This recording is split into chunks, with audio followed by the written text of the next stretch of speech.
Banking transactions continued.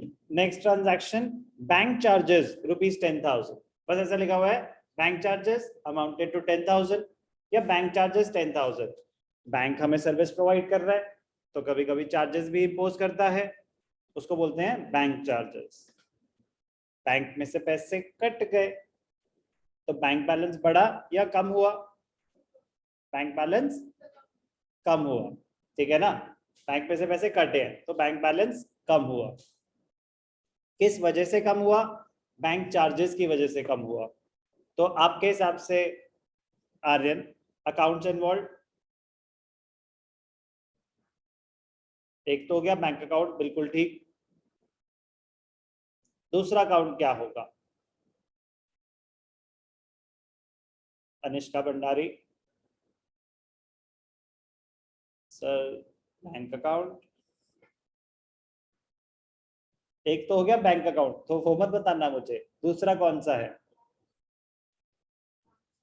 Bank charges के नाम से ही अकाउंट क्रिएट हो जाता है, बैंक चार्जेस के नाम से ही अकाउंट क्रिएट हो जाता है, करेक्ट।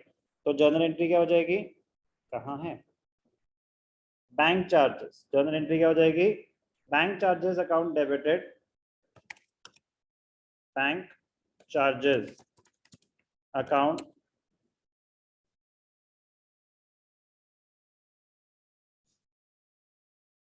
किधर भैया किधर? Bank charges account debited to bank account, bank charges account debited to bank account. कितने पैसे कट गए बैंक में से? 10,000 rupees. Analysis of the transaction साथ साथ ही करेंगे। बैंक चार्जेस अकाउंट डेबिट क्यों हुआ? क्या नेचर है इसका? एक्सपेंस, बिजनेस एक्सपेंसेस हैं, एक्सपेंसेस बढ़ गए। बैंक अकाउंट क्रेडिट क्यों हुआ? आपके एसेट्स कम हो गए। नरेशन क्या हो जाएगी? Bank charges charge by the bank.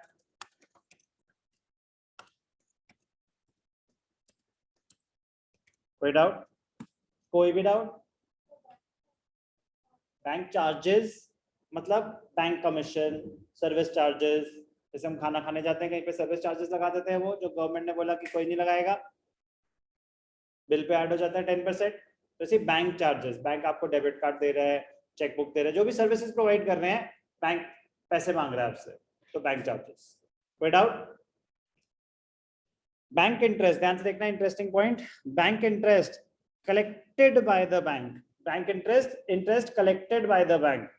Important है ये, थोड़ा सा इंटरेस्टिंग है। अगर सिर्फ लिखा हुआ है बैंक इंटरेस्ट, अब दो चीजें होती हैं, एक जो आपका बैलेंस होता है बैंक में, उसको आपको आपको इंटरेस्ट मिल सकता है उस पर।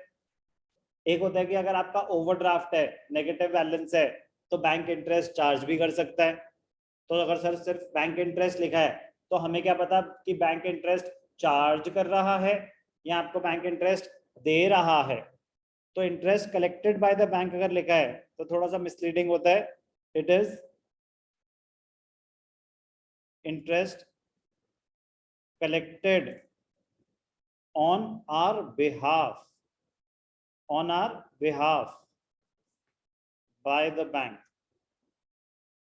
मतलब ऑन आवर बिहाफ मतलब हमने कहीं कुछ इन्वेस्टमेंट्स कर रखी थी और हमारा इंटरेस्ट हमारे बैंक में आ रहा है, तो interest collected by the bank on our behalf. तो एक होता है interest charge by the bank, तो अगर लिखा है interest charge by the bank तो बैंक आपसे इंटरेस्ट चार्ज कर रहा है। दो तरीके के बैंक इंटरेस्ट होते हैं, एक जो इंटरेस्ट बैंक आपसे चार्ज कर रहा है और एक वो इंटरेस्ट जो आपने कमाया, जो आपको मिल रहा है। आपको क्यों मिल रहा है? अरे आपकी कोई इन्वेस्टमेंट होंगी। तो सर हमें कैसे पता चलेगा कि इंटरेस्ट हमें मिल रहा है या इंटरेस्ट चार्ज हो रहा है? क्वेश्चन पढ़ के पता चलेगा। तो अगर लिखा है interest collected by the bank तो वो था interest collected by the bank on our behalf. अगर लिखा है interest charge by the bank तो इंटरेस्ट बैंक बैंक आपसे इंटरेस्ट चार्ज कर रहा है, आपके अकाउंट से पैसे काट रहा है। तो interest collected by the bank हमारी इनकम होती है, तो हमारा बैंक बैलेंस बढ़ जाएगा। Bank account debited to interest received, bank account debited to interest received. जो भी अमाउंट होगा, कितना भी हो, वो यहाँ पे आ जाएगा। बैंक अकाउंट डेबिट क्यों हुआ? हमारी इनकम की बात हो रही है। क्या हो रही है बात? हमारी इनकम की। हमारा बैंक बैलेंस बढ़ गया। इंटरेस्ट रिसीव हमारी इनकम है, हमारा रेवेन्यू बढ़ गया। कोई भी डाउट? यही अगर interest charge by the bank होता तो हमारे बैंक से पैसे कट रहे हैं, तो वहां पे क्या होता? तब इंटरेस्ट पेड अकाउंट डेबिटेड। सिर्फ इंटरेस्ट अकाउंट डेबिट भी कर सकते हैं। अब आपके बैंक से पैसे कट रहे हैं तो bank balance bank account credit हो जाएगा। Decrease in assets. बहुत इंपॉर्टेंट है। अगर सिर्फ बैंक इंटरेस्ट लिखा हो तो आपको नोट देके अजम्पशन देनी पड़ेगी, we assume that the interest has been received by us. तो जब तक इंटरेस्ट चार्ज की बात नहीं हो रही, मतलब बट क्वेश्चन थोड़ा सा मिसलीडिंग हो सकता है, तो आपको रीड करना आना चाहिए। एक्सपेंसेस और आपका बैंक बैलेंस कम हो गया। कोई भी डाउट? तो बैंक इंटरेस्ट दो तरीके का होता है। एक interest charge by the bank, वो हमारे लिए एक्सपेंस होता है, हमारा बैंक बैलेंस रिड्यूस कर देता है। एक इंटरेस्ट हमारी इनकम होती है, हमारा बैंक बैलेंस बढ़ा देता है।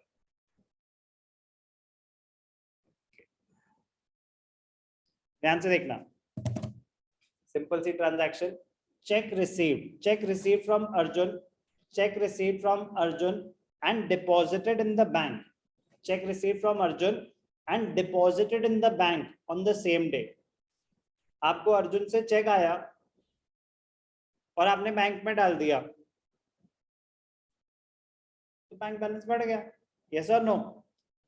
तो अकाउंट्स इन्वॉल्व क्या होंगे? Check receive from Arjun and deposited in the bank on the same day. Arjun से चेक की पेमेंट आई जो आपने बैंक में सेम डे डिपॉजिट कर दी। तो एक तो हो गया बैंक अकाउंट, दूसरा हो गया अर्जुन। अर्जुन ने आपको पैसे दिए, चेक में दिए, कैश बैलेंस अफेक्ट होगा क्या? अगर पैसे चेक से आ रहे हैं तो कैश बैलेंस अफेक्ट होगा क्या? होगा क्या? अगर चेक बैंक में सेम डे डिपॉजिट हो गया तो फिर डायरेक्टली कौन सा अकाउंट यूज होता है? Bank account. तभी तो स्पेसिफिकली मेंशन है ना, बैंक में डायरेक्टली सेम डे डिपॉजिट हो गया। अगर आएगा आगे केस कि चेक आज मिला और डिपॉजिट अगले दिन हुआ, तब एक अलग होता है चेक्स इन हैंड। अभी क्या है? क्लियरली मेंशन है कि the cheque was deposited in the bank on the same day.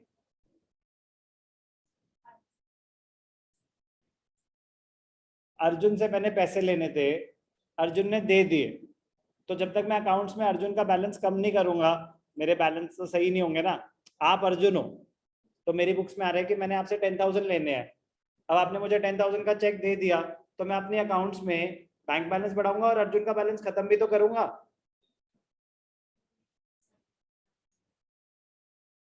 मुझे अर्जुन ने चेक दिया है, किस बात के पैसे दे रहा होगा वो? तो ये इंप्लाइड होता है कि अगर मुझे को जो पैसे दे रहा है ना, तो मतलब मैंने उससे उतने लेने होंगे। एक मिनट यार, one at a time, tag team है तो उसका खत्म नहीं हुआ अभी। अगर ऐसा लिखा है ना चेक रिसीव फ्रॉम अर्जुन, तो ये इंप्लाइड होगा कि मैंने अर्जुन से कुछ पैसे लेने होंगे जो मुझे मिल गए। यस और नो? मुझे अर्जुन से चेक आया तो बैंक अकाउंट अफेक्ट होगा कि नहीं होगा? यस और नो? ठीक है। दूसरा अकाउंट होगा कौन सा आपके हिसाब से? क्या अर्जुन इन्वॉल्व नहीं है इस ट्रांजैक्शन में? अर्जुन तो इन्वॉल्व है ही है ना। यस और नो? तो चेक आया, bank account debited to Arjun. क्योंकि सेम डे डिपॉजिट हो गया इसीलिए आप डायरेक्टली बैंक अकाउंट डेबिट कर सकते हैं। नेक्स्ट क्लास में हम सीखेंगे कि अगर चेक आज आया और कल डिपॉजिट हुआ तो क्या होगा। आज तो बैंक बैलेंस बढ़ेगा नहीं, समझ आई बात? तो वो चेक्स इन हैंड का केस होता है, इंपॉर्टेंट है। अभी के लिए इतना ही।